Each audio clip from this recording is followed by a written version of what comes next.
welcome back to the Movie Marketing and Distribution podcast powered by Usher U. My name is Alex Stoltz, and as well as hosting this podcast, I'm head of film here at Usher U and run a company called Future of Film. Usher U is the smarter way to promote your films and catalogue with our automation, analytics, and audience building tools, which are all designed to make your marketing and distribution easier, more cost effective, and impactful. To find out more about what we do and access all of our other podcasts, sessions, and free resources, just head over to usheru.com today. And I will spell that. That is USHERU. That's usheru.com. So on this show, it's my job to speak with leading executives about all aspects of the business of getting films to audiences, and of course, share these insights with you, our listeners. In a rapidly changing entertainment landscape, what are the new audience development, distribution, and marketing strategies that are proving most effective? And it's my pleasure today to welcome to the show Algirdas Ramaška, who is CEO at Vilnius Film Festival and Kino Pavasaris distribution based out of Vilnius, Lithuania. Vilnius is one of the most respected film festivals in the region, and we are particularly lucky to have Algirdas here with us today, just a couple of days before it starts on March the 16th. So Algirdas, thank you so much for taking the time and welcome to the podcast.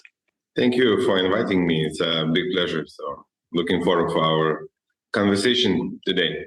Yeah, me too. Yeah, me too, man. I'm really interested to hear more about it. Just tell me how you're feeling ahead of Thursday. It's always a bit nerve-wracking, I guess. But this is how many festivals have you now done? So it will be the 28th film festival, and for me, I think it will be something, I don't know, maybe 23 festivals that I was active on. So it's a long way to go to this day, but we already had some pre-screenings, special screenings in Opera Theater this weekend, and it was sold out, full house.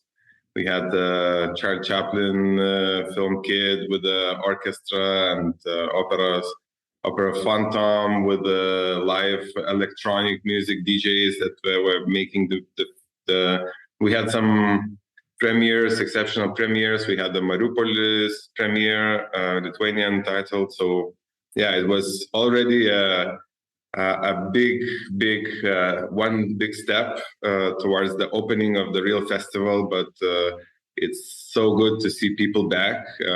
It's so good to see sold out venues. So yeah, I'm pretty, it's tiring, but it's also energizing when you see all the people, the real audience, not online audience, not the numbers, but the real people, their smiles, their tears, and their emotions, and their gratitude and thankfulness so that they are bringing after the film. So that's nice.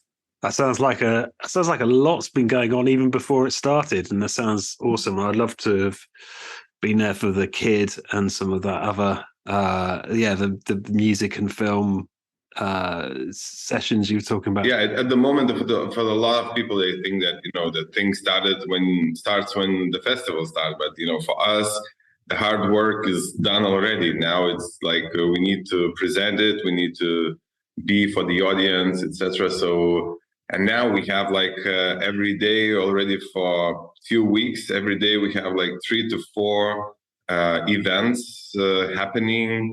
Press events or B2B events, promotional events. So it's already happening things, and the final is the festival when we reach it. And this year's edition, how is it different, I suppose, from before 2020? Is it a case of you've gone back to how it used to be, or has it changed? Yeah, I think it's more or less we are getting back, and this is what we were planning for 2021. This is what we're planning for 2022. But finally, it looks like we are coming back this year, because the last 3 years was extremely hard years for us. We are in this timing that in 2020 it was just a week before the festival that we got country shut down in quarantine. So we were the first festival to make things turn around, and in 1 week we managed to put all the films and to make a festival online, which was till now I don't know how we did it. It was just a hell of a job, and I still don't believe how it was possible. But then the year after, the country was shut down again a month before the festival. So we were organizing festival online, but also physical festival in Vilnius hotels. So people could come, take a night in the hotel and watch the films for free in their rooms, but also using the restaurant services, etc., where everything was shut down. So it was like a small vacation, small holidays for the people, and it was all the rooms in the hotels were sold out. Wow! In that year, because it was something to react and to offer something to people that they didn't have it. They were already in quarantine for some of the time, and everybody was tired, and they wanted to break free from that. So we gave this option and opportunity. So just to clarify, you showed the films in the rooms of a hotel? Yeah, so we managed to put our all festival titles on their systems, or the hotel systems, that they can choose or to connect it with our VOD system. So when the people are in the rooms, they can watch our festival lineup online, but using the TV in a hotel. And then but this is kind of what we like to do, and this is how we create these experiences for the people, as we did after the first quarantine, when it was also country was in lockdown. We managed to make a drive-in cinema in the Vilnius airport. It was safe, and it was amazing, because there will be no other choice in ever to make a drive-in cinema in airport, because this is like a country inside the country. You have to get into this territory. You have to go through the metal detector check, the ID check, and you are not allowed. You even not allowed to drive inside the airport. You need a specific driving licenses to be able to drive inside. So and then the airport was also almost shut down, because there was no travels. Only the cargo planes was arriving. So we managed to change the the territory of Lithuania, because we had to change the territory of the airport, so we can have the piece of land there, so the people can enter with their cars. And we had to move the plane from one plane that it was not in the right spot, and it was extremely expensive. So, but now we know how it's. And we built five floor building size screen, LED screen in the airport, which is extremely crazy project, because you cannot do this way, you cannot put the screen that way, because if the airplane is arriving, you can distract the pilot. So you have to do this, and it was like all the security. That was a crazy project, but it was amazing. People loved it. So that's how we did it. And the last year, Unfortunately, the war started, and Russia invaded Ukraine, and then suddenly everything collapsed, and it was just 3 weeks before the festival. So again, it's like 1.5 million euros that you invest, you work for 1 year to come back, and then something happens that it's not up to you, and then you cannot, it was different situation in Lithuania than in the Western countries, I believe. But for us, it was like they are like our brothers. We know how the Russians works, and we were occupied for 15 years, so we understand this threat. So people were afraid. People were like trying to focus on helping Ukraine. So that was the timing where what kind of films, what kind of festival, what kind of celebration you're talking about. So we were like completely shut down in terms of communication and everything. So it was like a disaster year, and emotionally and financially and everything. So it's like a miracle that we survived, and we will have this festival happening. And now, after all this very, very hard year, to see people happy to be happy in our events, like we have like pre-events, but you can feel that the need from the people, that they want to see it, they want to come back, and they are buying a ticket. So this is like a really sensitive, emotional moment, we managed to survive somehow, and the people are supporting us. So yeah, it was a craziest year ever. I even like 4 months ago, I had the bicycle crash. I crashed with my bike. I love cycling, and I crashed into the car. So I almost died. Like I was like for 2 months in the hospital, like with the broken legs and stuff, and trying to survive. So it was literally to live or die moment this last year. And fortunately, our new management, that we changed the management after last year festival, the new management, the young people, they took the responsibility while I was on the hospital, and I said, like, this is it, like I cannot do it anymore. I just don't want to do it anymore. So they took the responsibility. They put the new energy. They brought back the team. They put it all together. They put the morality of the team, and it's onto another level. The whole energy, atmosphere, and and I think like the worst is already end, and now we are going into the way better year, and it looks like it's getting be excited. It's gonna be excited. Wow.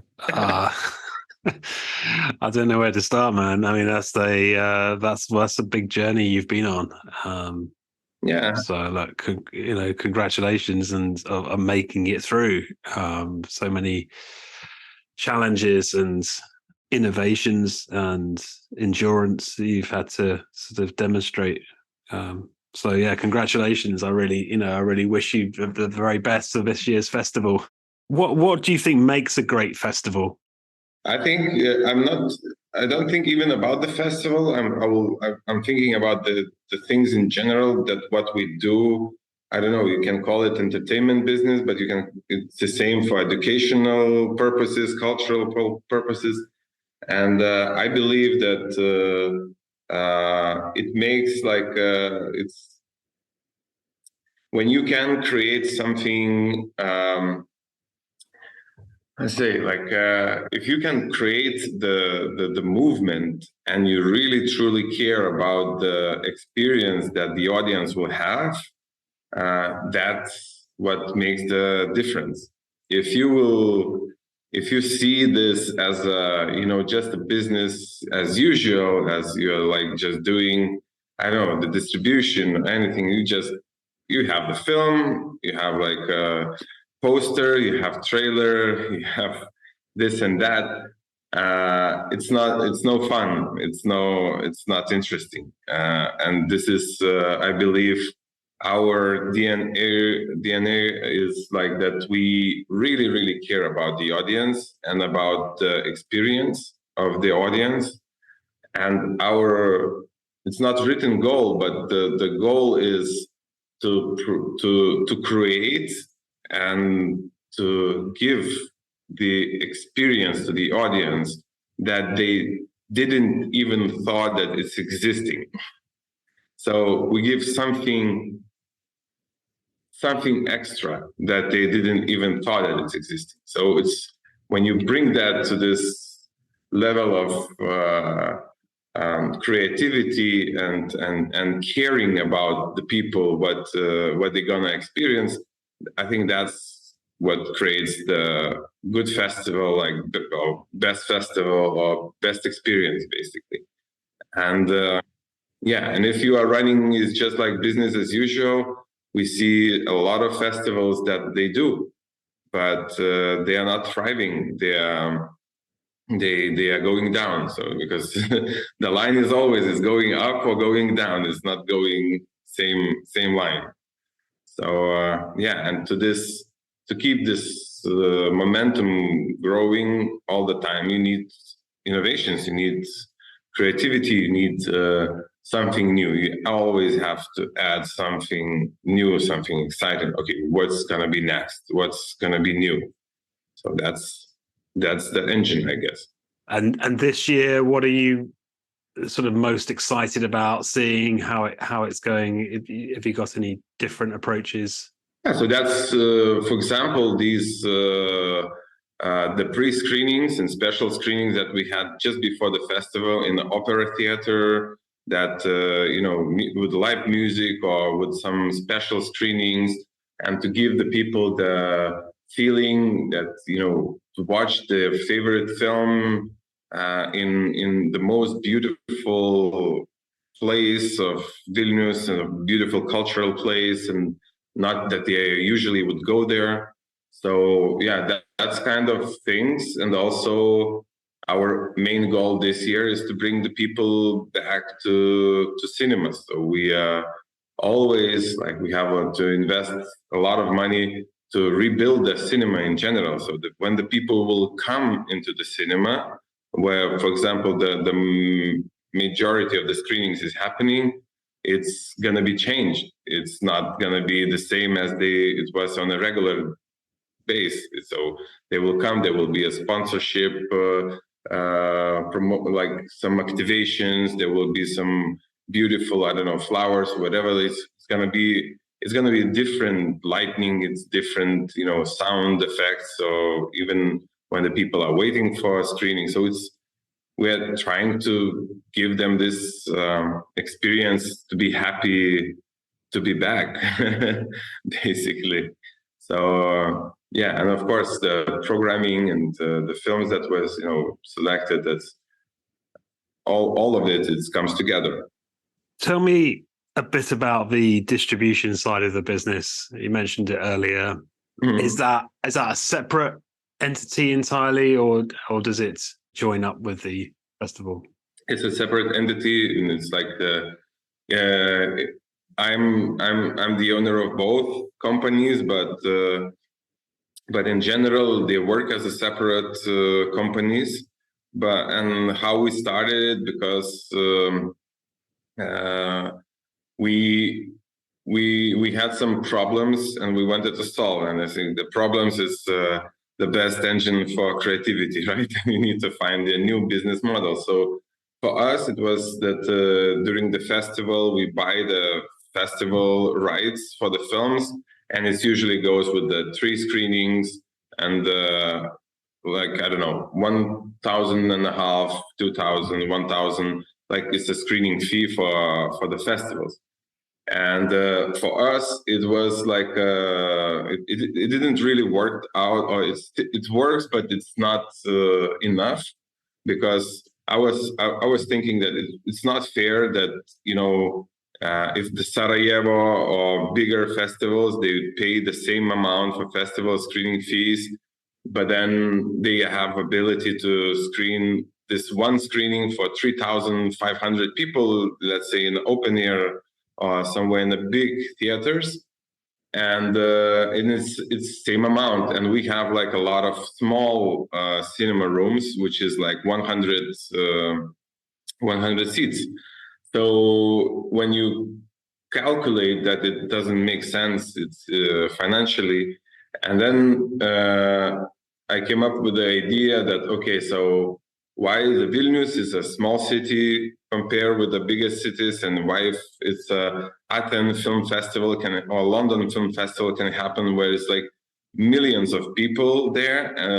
So our country is small, so it's 3 million people in general for all the country. So why not to take this as the whole country as one city festival, but to take it the whole country. So for that we needed extra screenings. So if we want to screen in other cities, we need extra screenings. And then we realized that if we would buy these art house films for distribution, the amount of like licenses fee for theatrical distribution, it will be more than the festival screening fee, but it still makes us and gives us a possibility to have more screenings during the festival, so we can screen in many cities, so the more people will see the film, and it makes sense financially. But also we gain the TV rights, we gain the VOD rights, we have a right for to use these films for educational purposes, for special events like open airs, like, you know. So this gives us a way, another business possibilities. So that's what we did, and I was always fighting for that for the audience, that it used to be, and now a lot of festivals, they were growing the amount of films that they're screening, but then now it's shrinking, and we're showing less films. And I always said that it's better. Of course, you need to have the diversity of the films from different countries, etc. But at the same time, if the festival has 400 films titles in the festival, and the audience, and they have like 1 or 2 screenings of each of the film, so the audience will see different films, and they have nothing to talk about. So the audience will go, "Oh, I've seen this. This is amazing film.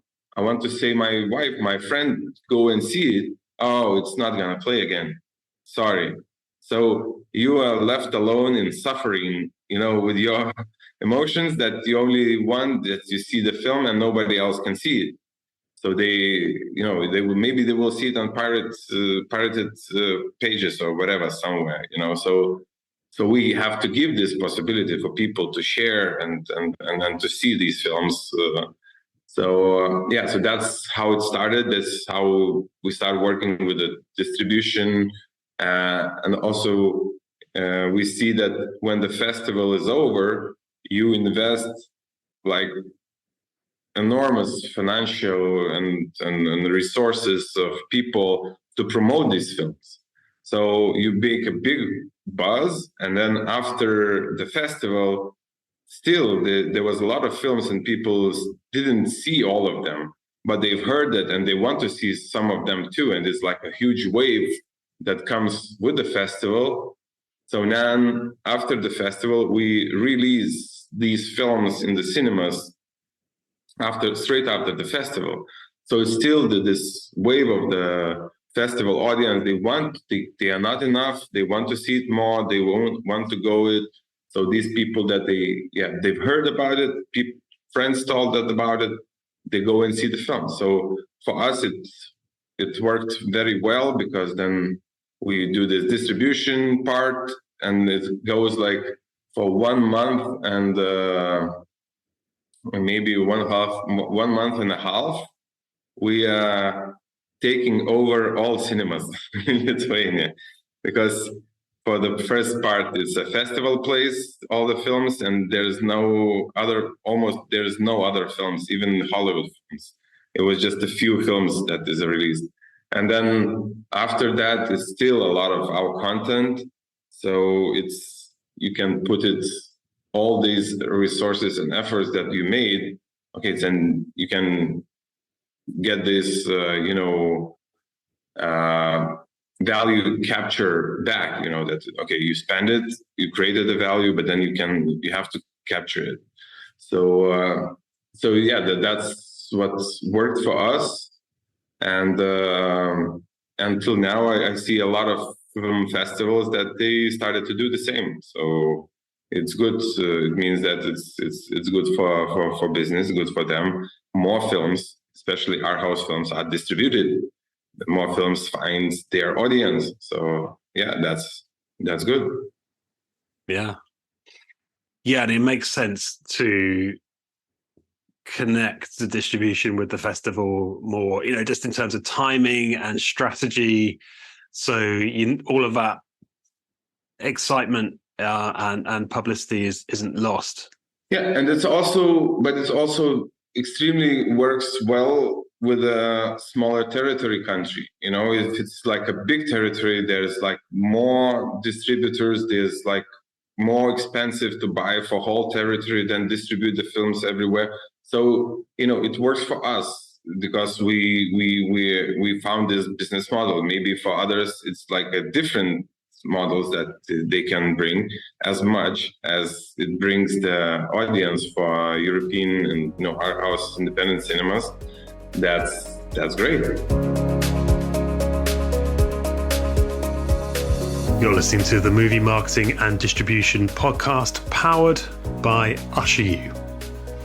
How is your marketing strategy right now? Are there areas you want to improve? Or perhaps you are looking for some fresh inspiration and ideas on how to remain ahead of the curve? Well, the Usher You Marketing Scorecard is a completely free resource to identify your marketing strengths and opportunities in less than 5 minutes. Head over to scorecard.usheryou.com and you'll receive a personalized report on your marketing, what's working well, areas of improvement, and quick wins. So that's scorecard.usheryou.com. Score your marketing today with Usher You at scorecard.usheryou.com. And now back to the show.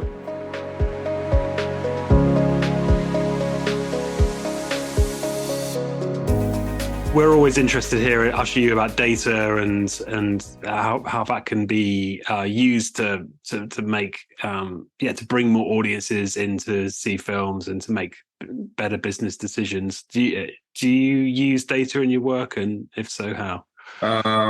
We use a lot of data for like marketing data, but we use it not enough. It's not enough, and way not enough. And but also, and the problem is that to use big data and have this data, it costs a lot of money to help you make even more money. But for the start, you need to have like a lot of investments, and we were planning to have these investments in 2020, and then suddenly everything collapsed for 3 years. So we have to get back, and then we'll rethink our strategy and be back, because the major problem that we have, that we work with a lot of different cinemas, but all of the cinemas, they have their own ticketing systems, and we as a festival, we don't have like united system for ticketing system for everyone. And so far we don't have this done, because we need some big investments to do it, but and it's a problem because we don't have a lot of data from cinema. We have like only basic. Also, as a distributor, we have like only basic information: how many tickets sold, how many money is collected, and how many tickets sold, how many people came, and how many money you collected, and that's it. And this is this is nothing. It is something, but it's nothing at the same time, because you don't know why people bought it, what brought them to cinema, what is. So we can only try to connect it with our data that we have from online marketing, from this and that, but it's not connected with sales. And this is, I know this is for many years. It's a very big pain for us, and we're looking forward to fix this, because I think it can bring our business to another level. Yeah, I'd love to talk to you about that offline at some point, and see if we can help or figure it out with you. I mean, in terms of your festival audience, do you know more about them, about their choices and who they are? Do you have a loyal audience that you can go back to? Yeah, I think we have like a lot of data on our audience, and we do all the, we collect the data, and we make these questionnaires with the audit company, and we have like data about our audience. And the funny thing is that as we see from year after year, that the audience, what we have, is always more women than the men. Then okay, so we can then think about it. Okay, so how is that? Like, why men is not coming to the festival or our films? And then I've seen this McKinsey report about business that is diversity in business. And and I said to my team, okay, so if we have, for example, that the programming department, the content department is only women that selects the films. Okay, so I said, if the woman is selecting the film, and then in the marketing, it's like 95% is women. In communication is 95% of women. So I said, if the film is picked up by women, marketed by women, and communicated by women, so is there any chance that we are missing something, that why we don't have like man audience in our festival and our films? Which is, I think it's somehow it's connected, for example. But at the same time, in majority cultural events, will be more women than men, and it's in opposite in sports, it will be more men than women. But anyway, we see it, and we made through many years a lot of marketing campaigns to attract new audiences, to capture new audience, because we know that it's 98% of the people from our audience, they are going to be back. It's like 95 to 98. The rest of this, that they are not going back next year because they are expecting the baby. So everybody wants to come back to the festivals. It's like 100% comeback. But to bring the new audience, there's no new audience that we can pick by. We didn't get it from better marketing, communication, anything. And the only thing that brings the new audience, because till 2019 we had a constant growth all over the time, every year, and we had 126,000 admissions in a festival, which is amazing numbers for a country of 3 million. But the only possibility is that the friends will bring their friends. So every new person that came to the festival was brought by somebody who was already a fan of the festival. A word of mouth. Yeah, so that's why we change also, communication and how we bring the new audience. We encourage them to make some sales,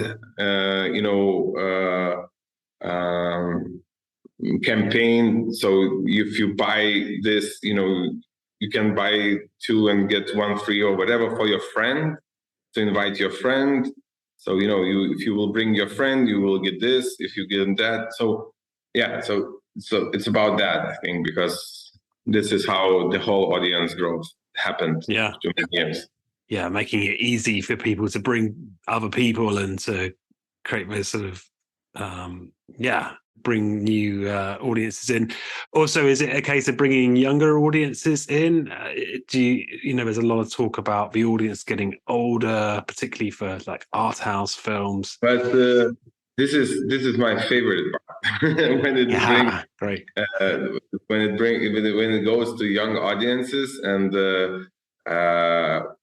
this is the most as I'm going to all the markets and industry conferences, and I'm really getting to this, audience stuff, because I really care. I would really love to talk about it, but it goes nowhere, and not the audience is getting older. It's the people who are managing is getting older, and we are working in the most oldest industry, I believe.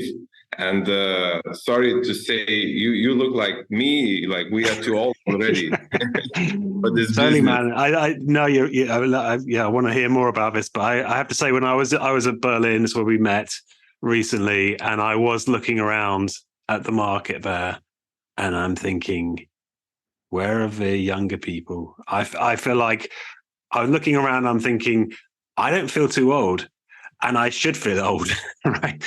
Because I've been in the business for 20 odd years. So yeah, so that's the same with me. I'm in business for 20 plus years, and I'm almost 40 now, and I'm feeling too old. And that's what's the miracle happened when we had the management change, the management, executive management, for the younger people who are already digital first mindset, who knows how to work with the young, with other young people, because there's a lot of young people in the office. So I'm getting old for them. Like I'm too old, because we have like a jokes that, this is the shift. This is already the new generation. And when I go to the conferences and I see 60 plus white men sitting on a stage, 6 people talking about bringing the young audiences, I said, I cannot say it, F you. Like, this is not gonna happen. This is waste of time, and this is why they even I think they stopped to invite me to talk about these issues, because I'm not too much polite and in diplomatic in not saying this, because I said this is the problem. This is how we lost the battle to Americans for many years. This is why all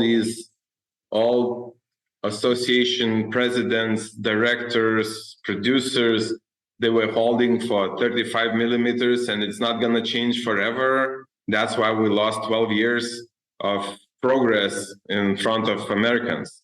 That's how, this is the same happened with the shift to VOD, to streaming platforms. Because if you will compare what aged people top management people, I'm talking about like top management people, take this and go to Silicon Valley and see what kind of who is working there and who is managing these companies. So I'm not saying that it's only black and white, but the proportions of mindsets, it's not there. And you go to markets, you see it's the same people, it's the same faces, and they're getting old.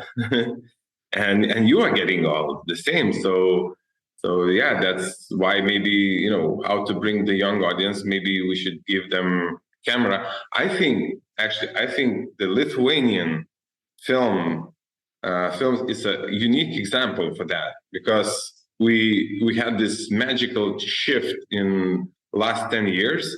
Before, it was only the old established directors would give the funding, would get the funding to make their films. and suddenly it's realized that the audience is not interesting anymore in their films. They have like their own, their own, like, I don't know, ways of doing it. But then the young generation came and said, why only they get the money to make films? We want to make films. And then it's starting step by step, 1, 2 films, 3 films, and now it's remarkable twist happened that a lot of Lithuanian films is presented. It wins awards in Venice, in Cannes, in Berlin, in big festivals. In Sundance, just won our best director. The young lady, she's with the second film. She won the Sundance best director. Like, it's amazing.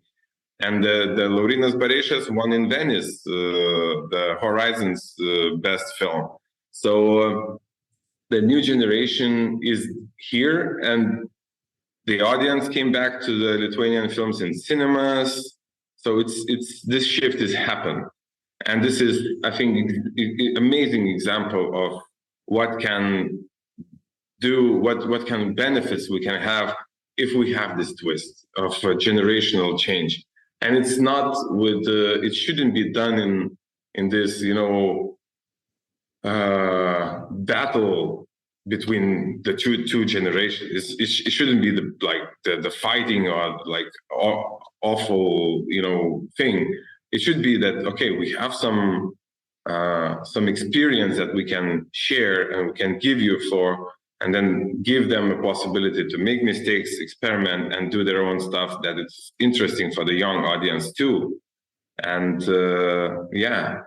this is, I think, this is a big issue that not a lot of people want to talk about in our industry. Fascinating. And it's an amazing success as well, those examples you gave.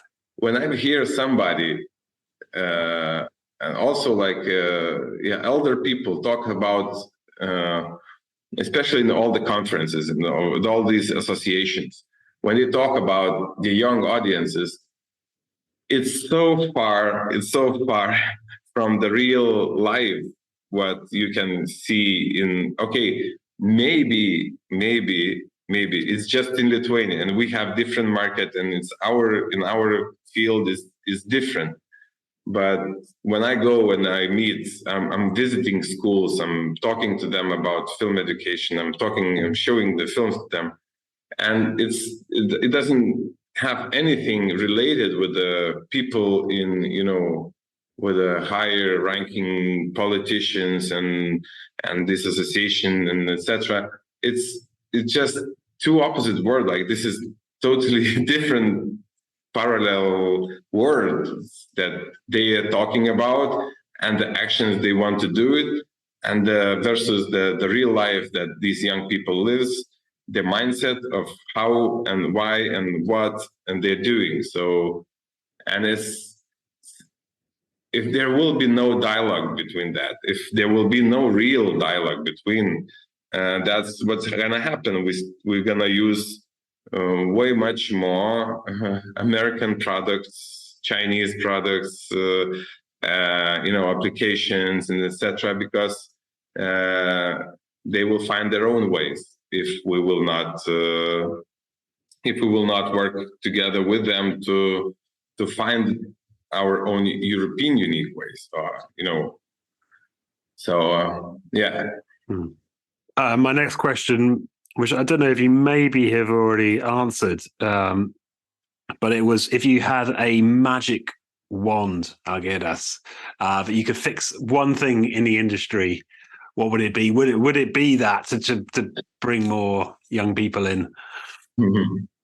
Exactly. I think it would be two things. It's or maybe to make everybody young again in the industry. Me too. Yeah. And me too. But or the other one is to make this a respectful change of generations. And I'm not talking about revolution. I'm talking about evolution. And this change should happen. And as soon as it will happen, it will be better for everybody. So so I would change this, and I will do this change of the new generation and the younger people. And this is just scientifically proved that, when you're getting older, you're getting more experience. As you're getting more experience, you are less creative, because you know already what's going to happen, and you don't want to risk. You want to be safe. You are starting to play safe, and you are starting to go into this aristocratic mindset that, okay, don't worry, don't rush. Let's no stress. Let's count everything. Let's do this. I know how it can happen. I know this. Let's do it safe. And this is where magic is not happening. When it's safe and it is aristocratic, it's not happening. So we need some fresh blood, energy, and creativity to make this, happening. This has been great, Algirdas. Thank you so much for taking the time. Just to end on an optimistic note, what are you excited about in respect to the future of the industry? I'm totally confident about the future, and that the future is in the good hands. We just have to let the young generation take this energy and their energy and to bring it to life. And because I'm super I'm super happy about the creativity and the passion that they can bring. And a lot of people are talking about the new generation. They don't understand this, they don't do this, they don't care about this. I've seen a lot of amazing people who really cares about what they do. They don't really care about money in my field, because they care about the values. And this is like a new chapter for all of us. They want to do it when they believe in what they do, and if you can give them a trust, they can surprise you in so many ways. So I'm optimistic. I know that the cinema and everything, the business is going through many years, and it's going for so many years. We just need to be more open to innovations and not to take it as a threat, but take it as amazing possibilities. And there's so many of that. So I'm really happy about how in the industry, there's a lot of tech conferences that they're combining like media, like film and technology. And, this is where the future is. And we shouldn't be afraid of that. We should be happy about it. We should be amazing. Oh my God, we have this and we can do this. Can you believe that? What can data, for example, what can it bring to you? What can new horizons can open?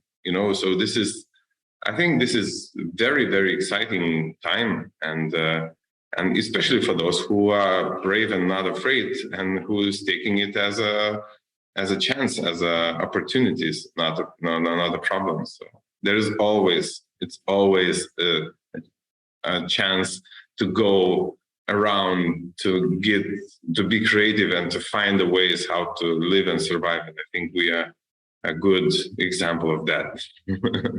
Yeah, you are a great example of that. And look, that's inspiring. I'm with you totally on that. And it's been a real pleasure talking to you. It really has.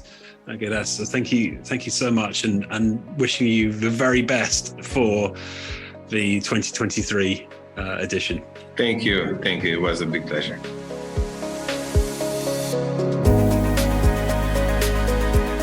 You've been listening to the Movie Marketing and Distribution Podcast, powered by UsherU. If you want to know more about how UsherU can transform your marketing and distribution, just head over to usheru.com, or why not drop me an email at alex@usheru.com. But in the meantime, thank you again for listening, and look forward to welcoming you back on the podcast very soon.